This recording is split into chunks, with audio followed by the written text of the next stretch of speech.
Praise the lord. కోత విస్తారము, పనివారు కొద్దిమంది.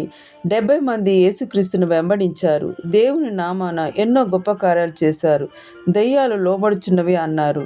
యోహాను సువార్త 6:52. యేసు, మీరు మనుష్య కుమారుని శరీరము తిని ఆయన రక్తం త్రాగితే గాని మీలో మీరు జీవము గలవారు కారు. నా శరీరము తిని నా రక్తం త్రాగువాడే నిత్య జీవము గలవాడు. అంత్యదినమున నేను వానిని లేపుదును.